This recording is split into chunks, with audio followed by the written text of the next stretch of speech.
everybody, I am here today to tell you why you should not buy a pre-built system. Now, I did a video like this a while back, but I wasn't completely satisfied with that one on my gaming channel. So today, I'm going to tell you why you should not buy a pre-built. Now, today I went to CyberPower. iBuyPower. And I configured a $1,594 system. Okay.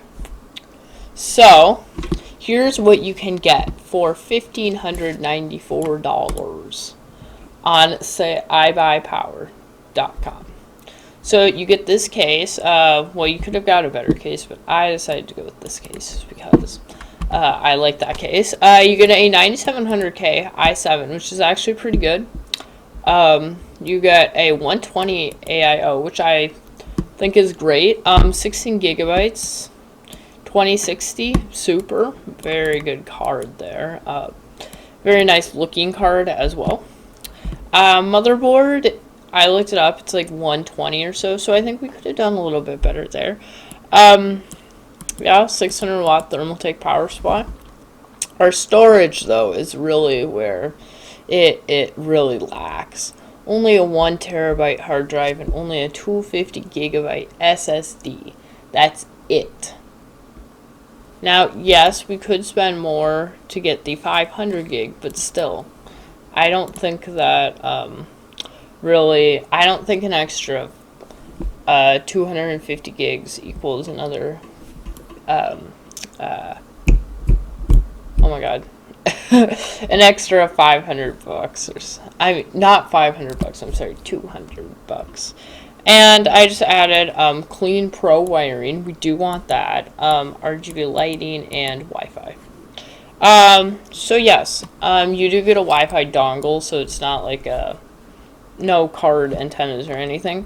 But at 1440p, it will get 95 FPS in Apex Legends here. And then in Fortnite, we'll get 110 frames per second. So both over 60 FPS, which I really like. League of Legends, 215. So yeah, World of Warcraft, 185. So yeah, very good. But it really lacks in the storage, and I think for $1,500 I could get some more performance based. So here's what we have. Now I will tell you right off the bat here, to improve the performance of this rig, I would spend a little less on our power supply and get one good card. That's just what I would do, and then spend a little less on fans.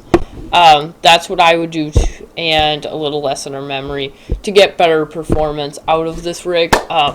But this is how I configured it for $1,596. So I did go $2 over, but I think that's totally fine.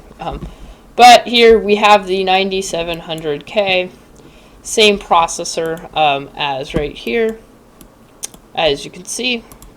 And then for our cooler here, we have a 240 millimeter Silverstone cooler here. I've heard good things about Silverstone, all RGB, which unfortunately this one is not all RGB.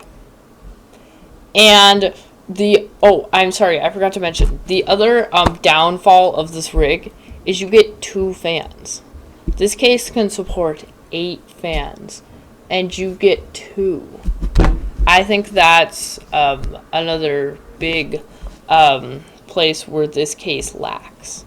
But you do get an RGB mouse and keyboard, so that really helps. But so yeah.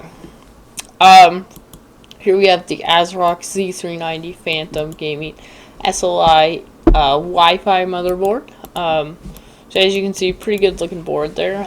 Got plenty of expansion slots. You got even a heatsink down there for your M.2.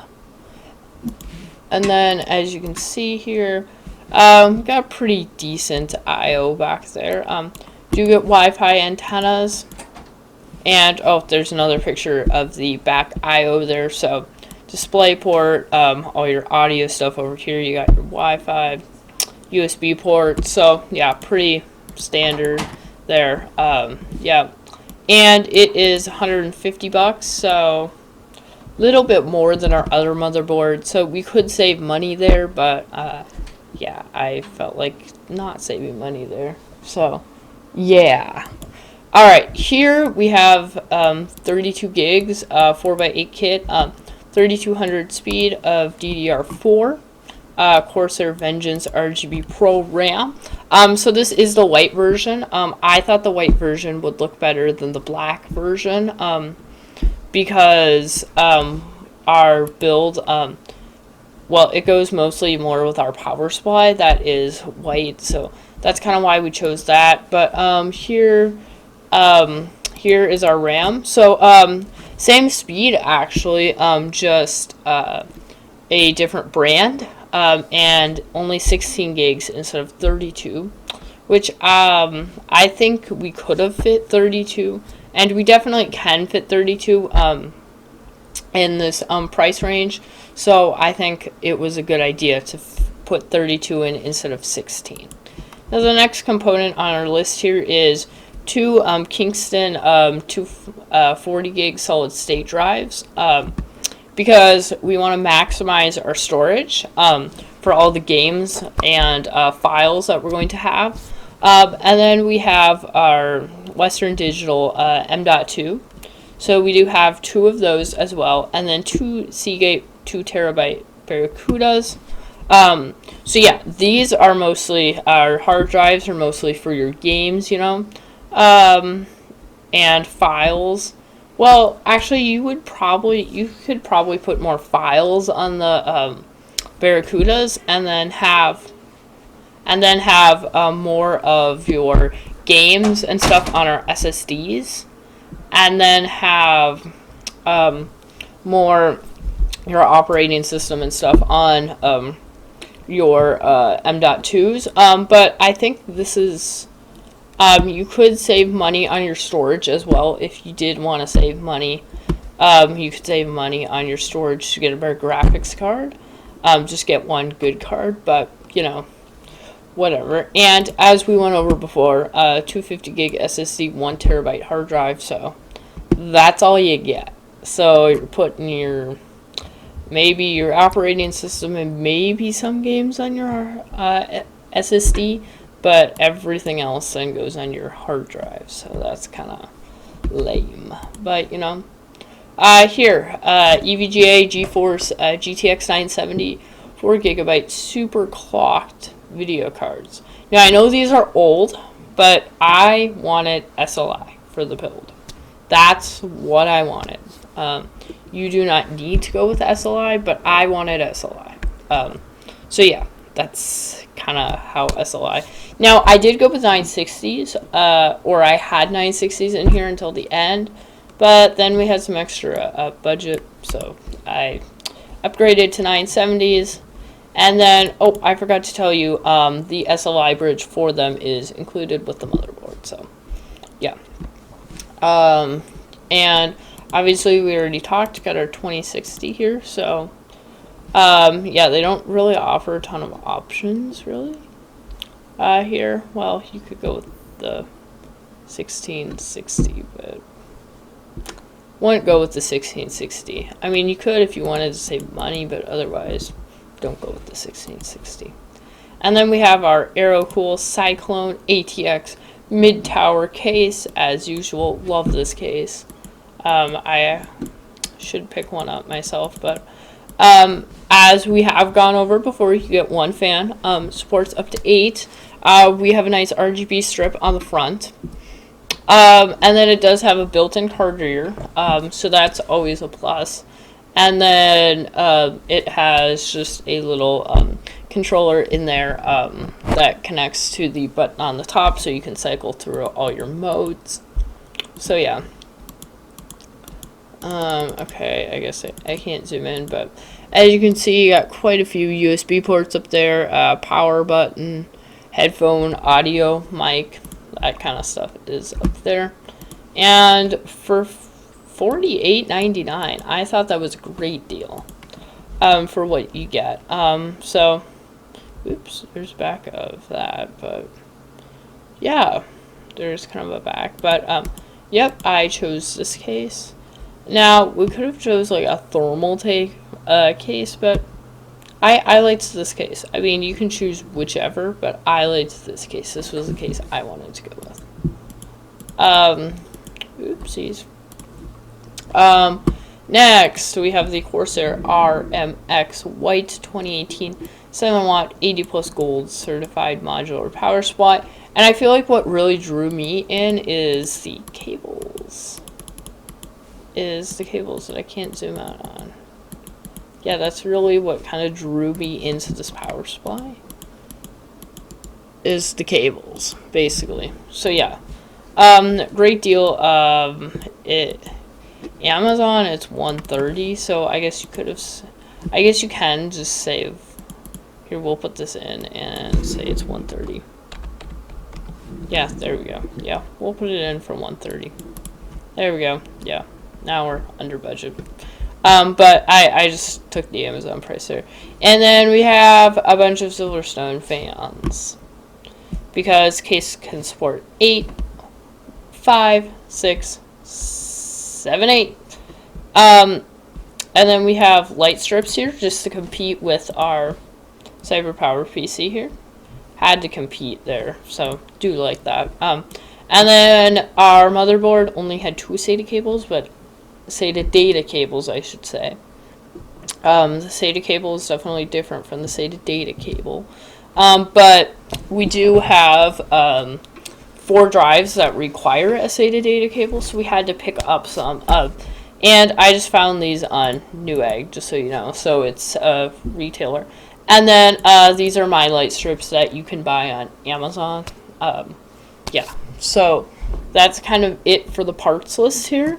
But I do want to see how much. I think Windows is like $100, unfortunately. So what you could do to hopefully get that is you could. Okay. Anyway, what you could do is you could probably go down to 1 2 terabyte drive, 1 M.2, and then probably you could probably, I would not recommend going below 240, so then just get 1 drive, because then you would save $6 there. Probably go with non-RGB fans. You could save quite a bit of money there. To go with non-RGB fans. Definitely save on your power supply. Just go with a nice like EVGA power supply that's like more like $100, kind of stuff like that. Yeah, and then you could definitely save on your motherboard, and for sure your RAM. You could go with 16 gigs. 32 is a little bit overkill, but I thought since you can fit it in, why not? So yeah. Here, that's pretty much it. But here, if we add to cart here on our iBuy Power PC here, we're going to look at the details here, and as you can see, they do have onboard LAN. You do get the Rush service, which I do like. Windows 10, obviously. And then, yeah, the RGB mouse and keyboard is included. So, I guess, here's basically the thing with the iBuy Power PC. Now, you could go with what I have, and you could, if you went with what I made, you would have to buy Windows 10 and a mouse and keyboard. So, you would have to buy that. And then if you went with theirs, you would not have to buy any of that. It would be all included. So but with both, you would still have to buy a monitor. So yeah, that's kind of it. You do get a warranty with this one, obviously. So if something breaks, you know, they call them, and they will, help you fix it. But yeah. I would, and you probably do get more FPS. just since it's a 2060 versus two 970s. Even though they are super clocked, you would still probably get more performance. So yeah, that's kind of it with that. But guys, I want to thank you for watching. I think personally, if you are able to build your own, I would build your own instead of buying a pre-built. But if you do, if you're not able to do that, then definitely I would recommend a Digital Storm if you are going to go with them. Yeah, if you are going to get a pre-built. But iBuyPower seems like a decent company to buy from. But if you do, if you want me to review some other pre-built companies versus what I would build, leave a like and maybe consider subscribing. But yeah, so thanks for watching and have a great and fantastic rest of your day. Go.